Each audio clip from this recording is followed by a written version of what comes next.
The truth is that so much which is called conspiracy theory is actually conspiracy fact. Not all of it, but enough to show that the people that run the world are not the ones the news media tell us do. The New World Order is a belief, I guess you'd say. The conspiracy theory of the New World Order is a belief that, on the part of usually right-wing groups, I think, that there is sort of a secret organization of maybe the United Nations or something like that, that plans to impose kind of a one-world government on the entire planet. The New World Order wants to create a world currency, a world government, a world army, a world religion. And it's not of Christ, of Buddha, it's not of the Muslim faith, it is a satanic order. I think the most important first thing to say is that a policy for a New World Order does exist. That's often poo-pooed and made fun of in the mainstream press, and yet the reality is it's there. Where institutions of freedom have lain dormant, the United Nations can offer them new life. These institutions play a crucial role in our quest for a new world order. Their agenda is control. Control of our currency, control of our families, of our freedoms, of our religions. They want it all. There's nothing that you have, or ever had, or ever hope to have that they're not planning to taking away. They want it all. There are many aspects to it, but the key agenda, and I would emphasize, we talk about conspiracies. What I'm talking about is not actually a conspiracy, not at its heart. It is an agenda. It is an agenda for the centralized control of planet Earth and all its people. Where the conspiracies come in is in manipulating that agenda into reality.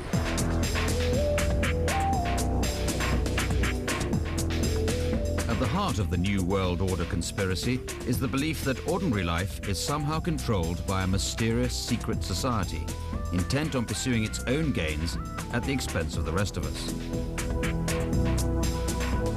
If this is true, who are these people, and do they really have the power to control our lives?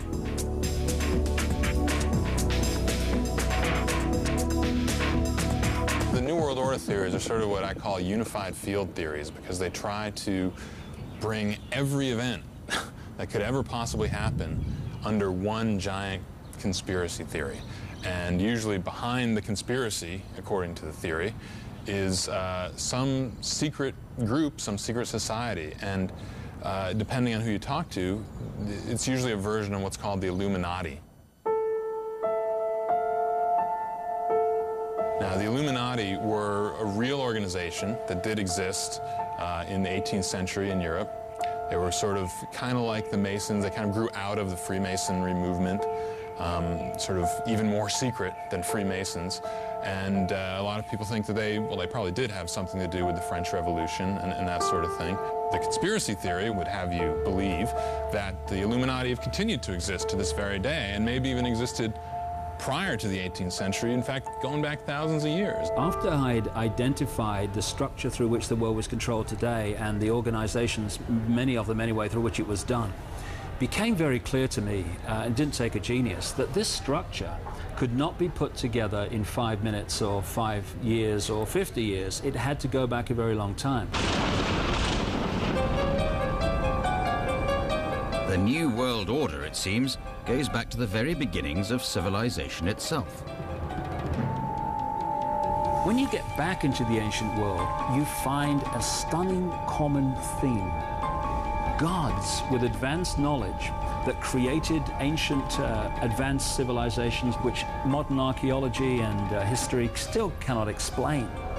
These gods, which appeared to be of a reptilian genetic stream originally, interbred with humanity, creating hybrid bloodlines, which were a fusion of the gods and humanity. I tend to think like some of these facts or factoids that exist only in conspiracy theory probably have no basis in fact at all. But I like the theory about the world being descended from extraterrestrials who came here about 4,000 years ago, interbred with some human beings and have been ruling the rest of us ever since. I like that theory because it has a science fiction eeriness and charm to it. Now, ancient Babylon appears to have been the center for this network and these bloodlines in the ancient world. When it moved across to Rome, that's when we had the Roman Empire. When it eventually moved across to London, the Great British Empire expanded these bloodlines to the Americas, to Africa, to Australia, through Asia to China. And then when you start to do the genealogy to complete the circle of the people in positions of power today, like the presidents of the United States, for instance, and this is mainstream genealogy, not conspiracy research genealogy, you see the same bloodline coming up over and over and over again, and you realize the obsession the Illuminati have with bloodline, then pieces seem to fit. This Illuminati, which is sort of, you know, a group of people who are smarter and better and faster and quicker than the rest of us, are pulling the strings.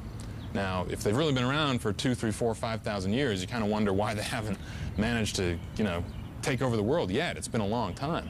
When you put all this information together, the way the same bloodlines turn up in the positions of power, not just now, but way back in history. I've identified with different sources of genealogical research a bloodline that starts in ancient Sumer in Egypt and comes up to George W. Bush and the Bush family and many other people in the world today, Al Gore as well. And the people in it are some of the great names and changers of the world throughout human history of the last 5,000 years. It's unbelievable. Conspirologists see Illuminati symbols everywhere. It seems the Illuminati have been using the same symbols for thousands of years, and yet many of us are totally unaware of their existence.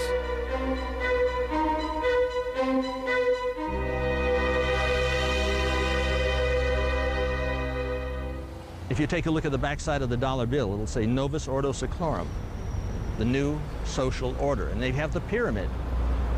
And that has nothing, not a damn thing to do with the United States of America. I was going to take a look at, you know, a bill.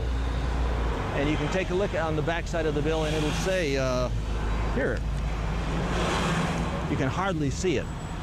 But it's Novus Ordo Seclorum, the New World Order. It's what Hitler envisioned. It's on the backside of the United States dollar bill. The eye of the pyramid, also called the eye of Horus, is the eye of Lucifer. This is what we are facing. Well, as for the seal on the dollar bill, I've always found that one of the more absurd parts of conspiracy theory. If there was a conspiracy, why would they be advertising themselves out in public like that? A lot of conspiracy theorists seem to think conspirators go around doing two things: A, conspiring, and B, leaving clues behind so you can detect their conspiracies. That sounds rather ridiculous to me.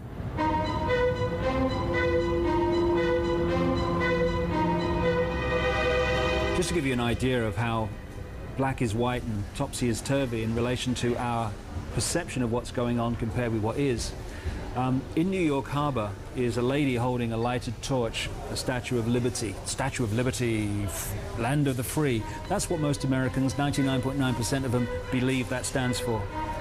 In fact, that was given to New York Harbor by French Freemasons who knew that it was an Illuminati symbolism of, we control the show, we're telling you, but because you don't know the secret language and we've given you another version of it, freedom, you don't know what's going on.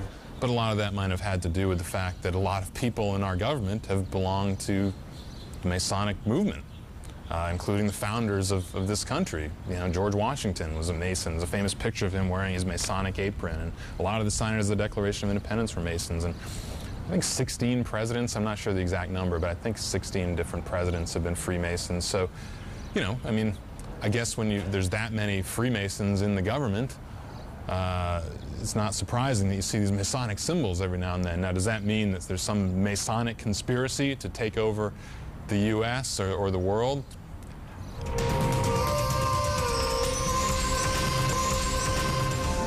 According to conspiracy theorists, this hybrid bloodline is active today within the major political and corporate institutions of the world. Through shadowy organizations such as the Council on Foreign Relations, the Bilderberg Group, and Trilateral Commission, the Illuminati seek to preserve their bloodline and control the world. This is one of the best documented things in conspiracy literature. The number of presidents who have belonged to the Council on Foreign Relations is absolutely staggering. Working backwards, I can't remember all. Bill Clinton is a member. The president before him, George Bush, was a member. The president before him, Ronald Reagan, was a member. The president before him, Jimmy Carter, was a member. And so on back. I don't know how many presidents they missed, but they got most of them.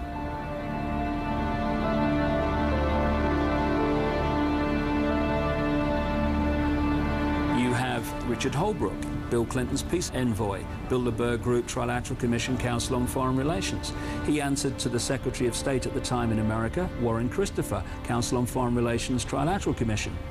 And the Defense Secretary in America he answered to, William Perry at the time, Bilderberg Group. They answered to the President Bill Clinton, Bilderberg Group, Trilateral Commission, Council on Foreign Relations. There certainly is a unity of thinking among this class of people. And I think groups like the Trilateralists and the Bilderbergers serve to, sort of iron out the differences between, of opinion that might exist among a lot of their members, and form sort of a unified outlook and policy, which then often gets translated into government policy when these same people go into government service as the Secretary of State or the President of the United States. So how do you get to join Bilderberg, the most prestigious of the secret societies? We tried to pick people who were going to have influence. That was the whole point of the thing, was to allow people who were likely to influence policy to learn more about the world in which they were living, and to meet people whom they wouldn't have any opportunity to meet in the ordinary course of events. The agenda is to create the centralization of global power in all areas of our lives for a very simple reason. When you get to the core of this network of manipulation at a very few people. Ever since the Bilderberg Group first met in 1954, the exact purpose of the talks has never been fully explained. The delegates meet in secret for 3 days of discussions, but nothing they talk about is ever revealed afterwards. The secrecy, or privacy it's better to call it, was well observed, although of course inevitably, because the meetings were private, they gave rise to conspiracy theories on both sides of the Atlantic. The American conspiracy theorists said it was a plot to undermine the United States. The European ones said it was an attempt to destroy left-wing governments all over Europe so that America could run Europe. But of course it was neither. Nonetheless, the annual secret gatherings of Bilderberg continue to attract suspicion. In 1998, the chosen venue was Scotland. On discovering this, one Braveheart journalist tried to get in. I had a tip-off from a contact that the Bilderberg Group were going to hold their annual summit here at Turnberry. I only had a passing notion of who they were. I knew there was some sort of powerful group of men and women who met every year. Everywhere you looked within the grounds, there were either uniformed officers or other officers in combat-type uniforms guarding the entire grounds. The place was literally sealed off.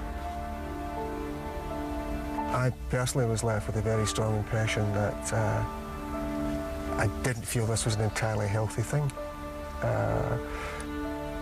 To come here, to talk, make decisions, and then go away. One wonders, what were they talking about? Why are they talking about it? And, how much do the decisions that they make here impact around the world?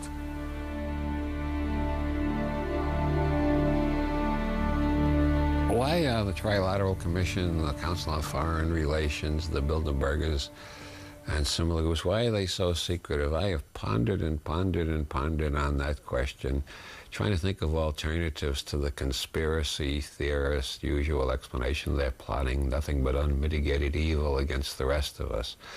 And I think part of the answer is they are plotting unmitigated evil against the rest of us, and part of the answer is they're plotting things they don't want anybody else to know about for the same reason that all of us have things we'd rather keep private. Some of the fear, as I say, is basically jealousy. I've never noticed actually any fear with ordinary people at all. But of course it's in the interests of journalists to sell newspapers, and if they can invent conspiracies, it helps to sell a paper, so of course they do that.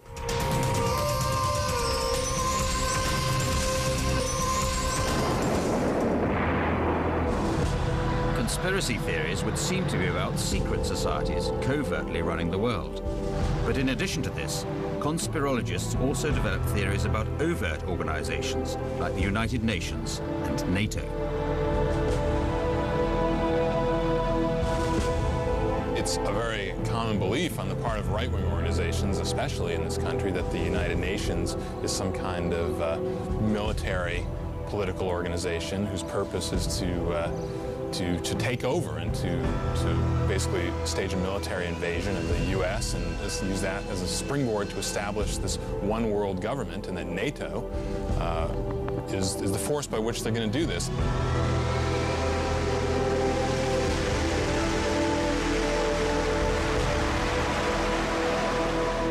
The New World Order is housed right here at the United Nations. It is global government. Ein Volk, ein Reich, ein Führer. One world, one race, one ruler. It's what Rudolf Hess talked about when he introduced Adolf Hitler. This is Hitler's dream come true. This is a nightmare. This is the tombstone upon all sovereignty for all nations for all time. The United Nations must fall for freedom to live. Where institutions of freedom have lain dormant, the United Nations can offer them new life.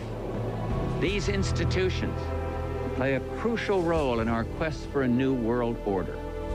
An order in which no nation must surrender one iota of its own sovereignty, an order characterized by the rule of law rather than the resort to force. World War I, World War II were both created to bring about the United Nations. They're in the war business. Wars, like bridges, are engineered. This New World Order is in the war business. And to create the war, they can then say that they want peace. They couldn't, this would never have been built without the aid of World War I, without the aid of World War II.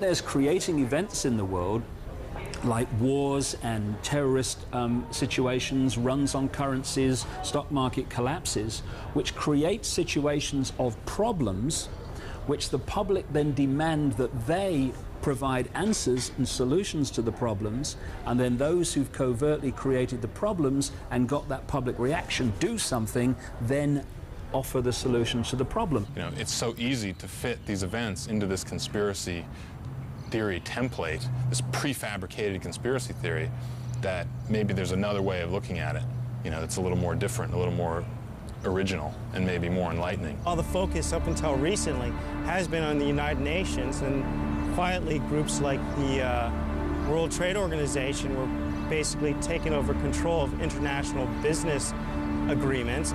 Organizations like the International Monetary Fund and the World Bank have basically been taking control of financing in the world and making dictates of how countries are to develop. I believe it was one of the Rothschilds said something to the effect once, give me control of a nation's currency and I don't care who makes the laws. Because when you control the money supply, once you control the currency, you do have the ability to decide how the government behaves, because they do have to react to monetary pressures. I mean, money talks. So is this the ultimate Illuminati agenda? Are they controlling the global economy to control the world? Hundreds of anti-capitalist protesters are in Washington to try to disrupt meetings of the World Bank and the International Monetary Fund. At every street corner around the IMF and the World Bank, the demonstrators have set up human chains to stop the meetings taking place. The demonstrations against the IMF and all this were a reaction to this centralization of power and sort of a rebellion against the idea that economic policy, global economic policy, can be shaped by a small group of people who have vested interests in shaping it. And in a way, that's sort of the definition of a conspiracy. Even when discussing things like the United Nations and NATO and even the WTO, the IMF, the World Bank, I don't think it's productive to focus on these shells as though they are the problem. Because like it or not, this phenomenon is going to exist whether it's under these names or if they create new organizations. I think the real bigger issue is that who are these organizations working for and what interests are they serving?